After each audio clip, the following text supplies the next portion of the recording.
good afternoon and good evening. Welcome back to the channel. This is my new to me Audi SQ5. I bought it on part exchange from a customer who was buying a car from me, obviously. Now, I thought that this car was good value for money, and I still think it's good value for money. If you've not seen the video about me trying to find a car, it's going to be linked in the comments or whatever. Alex will sort that. However, I missed something.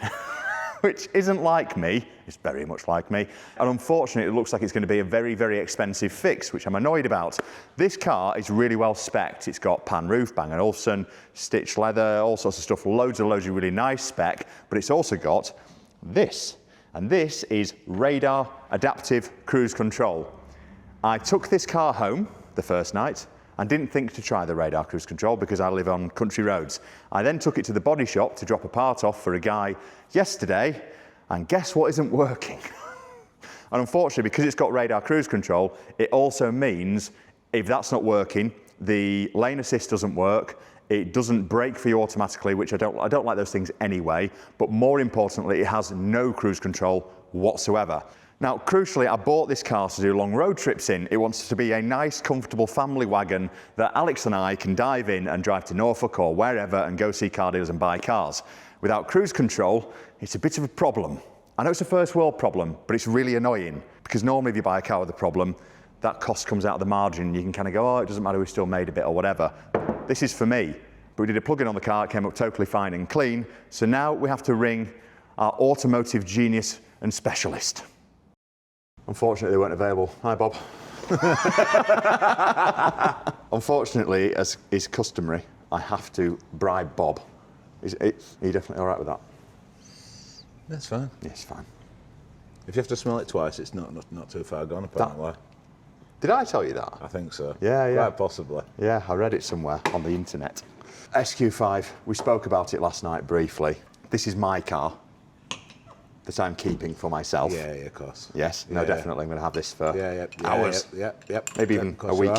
Yep. Another one that Rob's keeping for himself. Indeed. Like the Touareg. Yeah, but there was... What? I was offered a profit. Everything was okay on it, on the road test that I did, that was short, around the block, and done in excitement because I was buying it for myself. And took it on the bypass yesterday, put on the adaptive cruise control, which I didn't know it had, and it doesn't work. And it comes up saying, ACC not available. And I've done some research for you, I've pre-Googled. Pre-Googled. Yeah, exactly. And it could be anything. Yeah. There we go. What I'm hoping it isn't is a radar, because they're like 500 quid second hand. So dread to think what they are. New. But fortunately, when I scanned it yesterday, it was literally not a code on the car. Zero, nada. Worryingly clean. However, one other thing that I have noticed is very similar to the Touareg. You've got bits of paper, gruff lights. Yeah, exactly. If you've not seen the Touareg video, this was the piece of paper that was covering up the engine light. Oh, you've kept it? I've kept it. Oh. Yeah. I'm surprised it isn't in the frame. It does need frame. The problem with the Q5, for whatever reason, is no ping on seat and no seat warning light. I know that because when I took it out for the drive, I forgot to put my seatbelt on, and then realised, hang on a minute, it should be shouting in German, and it wasn't. So I don't know if that's got anything to do with it. Shouldn't forget to put your seatbelt on. It should just be private road. Initial reaction, thoughts, feelings, and emotions. Seatbelt light could have been coded out, so it didn't annoy someone. Oh, really? That's the thing? Yeah. Right, okay. Right, let's have a look. Yes, mate. Right. I need only good news on this one, Bob. It's done some mileage for you, Rob. It's not that much. It's running in miles on an Audi, is that? Delivery mileage. Touareg, I've done 115. I think high mileage cars are good value. Until you have to repair them. Yeah. Oh, look, mine brings up red things. So what are the red things? I don't know. Brilliant. I don't know yet. All the gear, no idea. So this is the part that I'm hoping it isn't. So just in here, you've got your distance sensor thingy-bob, and you can buy them second hand. They're about 500 quid, but why would you want a second hand? I don't care what you're doing. What? What's the problem? Have you found the problem? Oh no. No. Just needs realigning. It needs realigning? Yeah. Are you sure that's all it is? Sensor for automatic distance regulation misadjusted. Okay. In other words, somebody's punted it into a wall at some point. Oh, good. So it's had a crash. Good. I'm glad it's good news. Okay, code brown. Someone said the word crash. So the first thing I did when I heard that was I went onto vehicle score just to double check there's nothing alarm about this car. Now, it gives you a score out of 999, and this car scored 812, which is good, to be fair, but it is 10 years old and it has done over 100,000 miles, so you kind of expect it to have a bit of a kick there. Now, I went in, had a quick look. This is a really good system and it is free to do this check. And what it's basically told me is that there are 2 negative points, which is it's over 10 years old and it's done 100,000 miles. So that's fairly expected. There's nothing else on there that's sort of overly concerning. But what I thought I'd do for the sake of it is let's just pay the 11 quid and check it. Okay, so my mind has been settled now. I've checked it properly. So the car is a 4-owner car, which is fine. I mean, it's going to be 5 when I'm an owner. It's not been imported or exported, never been a taxi. It's not really the sort of car used as a taxi. And it's never been, as far as we are aware, scrapped, salvaged, crashed. There's no high-risk status on there. It's had private plate on there in the past, that's fine. No red flags, clean MOT history. Overall, low risk. However, this could get expensive. So let's get back to Bob. It can, you know what I was saying upstairs? It can literally be the tiniest little bit out to the point where it wouldn't mark the paint. Oh, really? But it can push the sensor out. But if you move it a mil there, it accentuates it. So that's all it takes? Yeah. So it's a misaligned sensor. It's sensor for automatic distance regulation misadjusted. So does that mean that the sensor needs readjusting or it needs calibrating? Yeah. Adjusting. Oh, and then calibrating. Yeah. Same thing, pretty much. So same thing. Look at this bargain I got Marks and Spencer's on the way home. Boy. New Yorker, £2. Okay. And to be fair, when you bought it, it didn't have the fault. Really?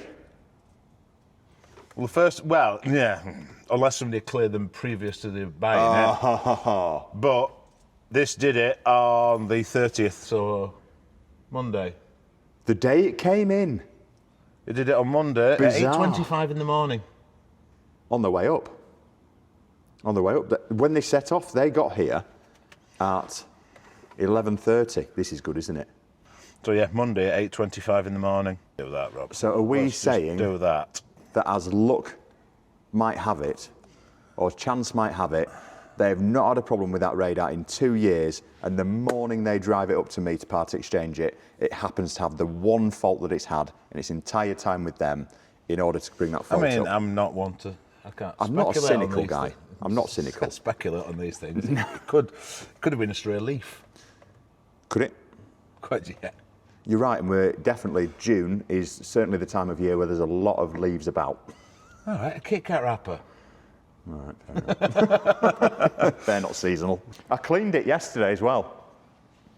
Yeah, you cleaned it. I genuinely, because Callum was in there reading codes. I was like, I'll clean it then. G101, I gave it a good. How's G101? Hey, yeah. Proper stuff. We're taking layers off it. Okay, so... No, it's come straight back. Oh, bollocks. The first time, they did the fault on them when they were doing 111 kilometres an hour. Oh, did it? Yeah. Whereas now, because I've cleared it and brought it back, it's brought it back up as... It's done it on the 2nd of July at 9:16 and the speed was 0. It genuinely could have been... Sod's Law. Sod's Law, yeah. I just don't buy it. I don't know, above and beyond that, all I can say at the moment is it needs adjusting. Okay. Maybe I'm being too Not cynical. everyone's out to get you, Rob. They are. Most people are. yeah, true. But not everyone. And this is the problem with this industry, is you get bitten that many times, your immediate reaction is... Your idiot actually go, you... Yeah, they've done me. Yeah. They've done me. And I apologise sincerely if that's not the case. But I still don't buy it. So we need someone who's going to be able to line that camera up. Oh. Right, I feel better for that, Bob. I will put a call in to Audi out of interest and see how much a radar is. I'm dying to know. Put your guesses in the comments below. I'm going to go with £1,000. Let's get it booked in somewhere and see if we can get it fixed. Right, cool. Back at my desk. So this car, yeah, it's coming on part exchange. It's got, it came up with ACC not active or not operative or whatever. It's showing that the radar is misaligned. Ah, right. So if it's just misaligned, you're looking at like 380 plus the VAT. If it's had a new part, so if anybody's fit any new parts to it, say before you've come in, and it's any online coding, it can only be done online for the coding, and they get charged for each item that they code online that they don't know until they put it on. I've just had a see it in, and that was the same, and it ended up that I think it was another £60 on top, but generally the 380 generally covers it, mate. It's something you got to drop off and leave with them. I'm on my way there now, mate, so I can have a word with my guy and see. You're a legend. All right, bud. Nice one, pal. All right, mate. Speak soon. Cheers, See you, buddy. mate. Thanks, Bye. see you later, mate. Bye. Bye-bye. Bye-bye. Bye. Bye-bye. So it looks like we're going to have to get this booked in, doesn't it? Now, fortunately, Graham, who's a guy that knows everybody, has given me the number of a bloke that is very good at this sort of stuff. I'm going to put in a little call. Unfortunately, the frustrating thing is I'm going to have to leave the car there, which isn't the end of the world. I mean, it's not like I'm lacking cars to drive, but it's just frustrating. Okay, Halifax Auto Centre. Got plenty of good reviews online. That's a positive start. There's going to be continuity issues here, and you're about to see them because we've got the subscriber counter in the background, and you're now going to realise just how long these videos take to put together. So look at that, 26.7, and then have a look at the subscribers on the main channel, and hopefully it'll have gone up a huge amount. Hello, is that Danny? It is, yeah. Danny, my name's Rob. I'm calling from Cubic Cars. I've been passed your details across by Graham House. Oh, right, yeah, I did mention something about an ADAS, was it, on an Audi? Yeah, that's the one, yeah, good memory, mate. Came in part exchange. We've done a plug-in. It's coming up as sensor misaligned. As far as I'm aware, it's not had any new parts. It looks like it's an original sensor, radar or whatever, Yeah, so... Right, well, if that's all it's coming up with, then it should be fine. If it's coming up with no basic settings, then that means that someone's been replaced. Okay. Or adaptation control or something like that, so that's a different kind of thing. But if it's just misaligned, then yeah, shouldn't be a problem. That should be able to sort that out for you. So what's the deal and what's the process? Do I leave the car with you? Can we be with the car? How long do you need, etc.? It's difficult to say. Okay. Some go swimmingly and can be done in an hour and a half, 2 hours. Okay. Some can take 3 to 4 hours. Just depends on how the gods are looking down us, I suppose. It's anything like my luck, mate, it'll be a full day job, so... Yeah, well, this is it. If I say oh yeah, you can work with it, it'll be one that will take 4 or 5 hours. Nice one, Danny. Really appreciate that, mate. Thank you. All right, pal. Sorted. Top man. See you then. Thanks, mate. Thanks, mate. Bye-bye. Bye-bye. It looks like we're... It's really sound of him, actually. He's offered to pick it up on the way through, but I kind of want to film it and just see what all this exciting equipment's about. For the purpose of your viewing pleasure, I've been offered there for someone to collect the car from me and take it away, but instead I'm going to take time out of my diary for you. I'm kind of like that. Now what I am going to do, because I'm a little bit worried about the actual radar on the car, is I'm dying to know how much it is to replace a radar on one of these. Let's give Audi a call and see how much a new radar is. Hello, Audi Manchester Parts. Good morning. Just want to get a quote on a part, please, mate. We'll give you a reg. Yeah, sure. Q5.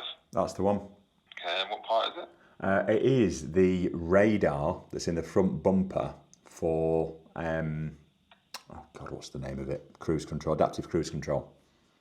Okay. So it's the actual sensor. It comes as a full thing, mate.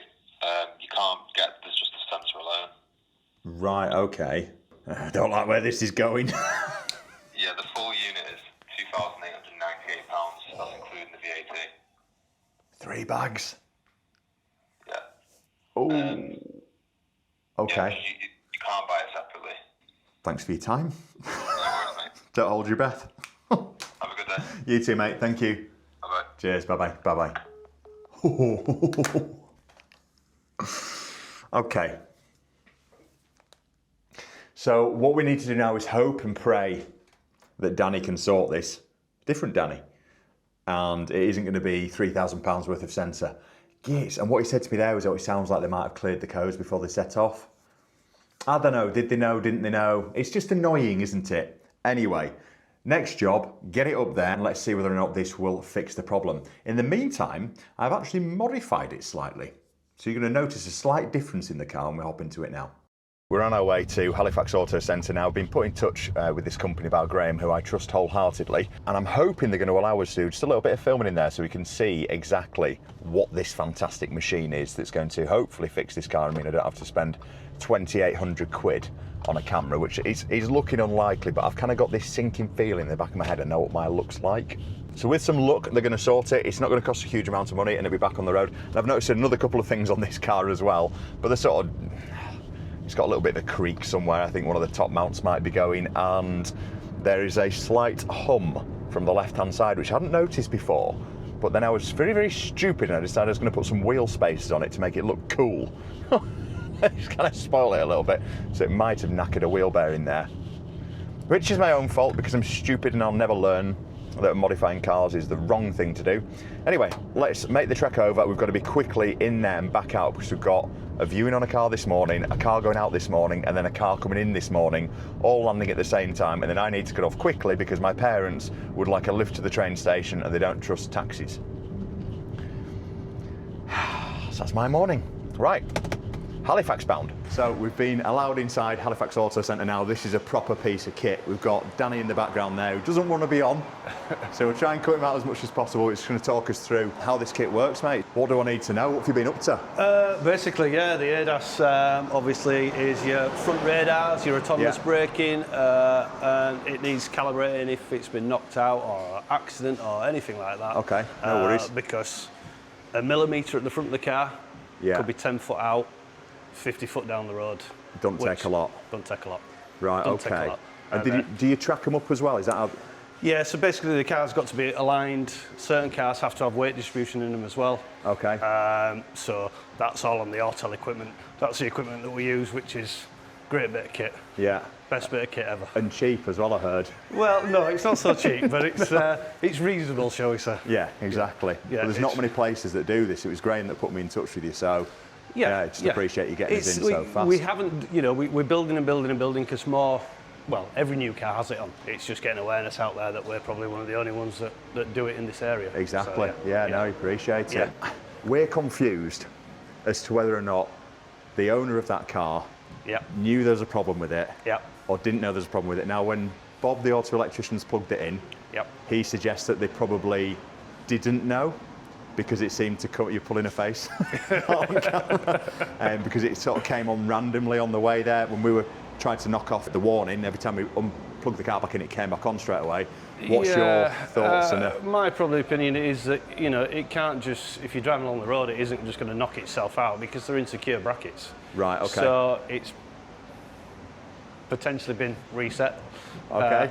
Maybe not, who knows? Maybe not. Don't have a crystal ball with me, but yeah, that's, you know, that could be the case. Yeah, it is what it is. So they were quick to test the cruise control on the car they bought off me, and that's the only thing that's kind of gotten a little which kind of gives you a bit of a hint that maybe. Yeah, potentially. Maybe there's something, but you know. But yeah, it's one of them. Exactly. Easy job to do, ours?